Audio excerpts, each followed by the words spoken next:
It's not possible. I can show you how to pass the test. Yes? Yes. And I'm sorry to say, First Aid's a great book, but I think a lot of us are intimidated because a lot of information. Like if you go like this, page by page by page by page, I don't know about you, but I start getting a panic attack, right? Oof, more and more information. And then I stop reading and I go do something else. So I'm trying to make it interesting and show you guys that you have to be efficient and effective. I know a lot of us here are preparing and studying and very disciplined, 8, 10, 12 hours, sacrificing family and friends. But I'm sorry to say, you're not there, you're not where you need to be. And there's a reason why. It's a very difficult exam if you don't know how to play the game, right? So do me a favor. I'm going to test you guys next week.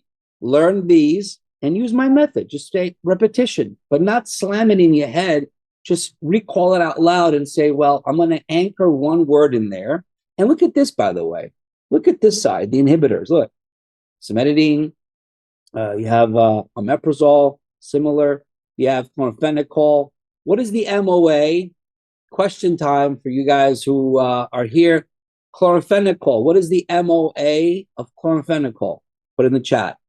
What is the MOA of erythromycin, clarithromycin? Put in the chat box right here. You could put in the text. You could, I'm testing you guys, right? Smiley face right here. And then after the MOA or both, I want to ask you one more question.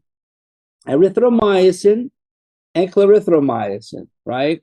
What specific adverse effect do these have that AKA is also my middle name?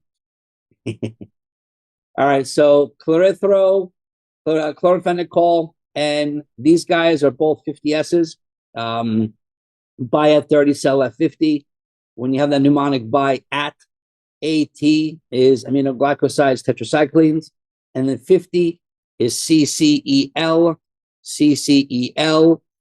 and then look at that in your first aid, and you'll be able to remember 100%. This is at 50, bi at 30, cell at 50, right? Perfect. So repetition. So now erythromycin and clarithromycin are what? These guys, macrolides, right? And there's an adverse effect. My middle name is QT prolongation. It is not, but I say it purposely, right? So you guys can remember this forever. This, when you have macrolides, there's 3 letters in there, A, C, and E. Those 3 letters trigger azithromycin, clarithromycin, erythromycin. They have QT prolongation. You remember that? Many things cause QT prolongation. I promise you they're going to ask you that on the exam at some point.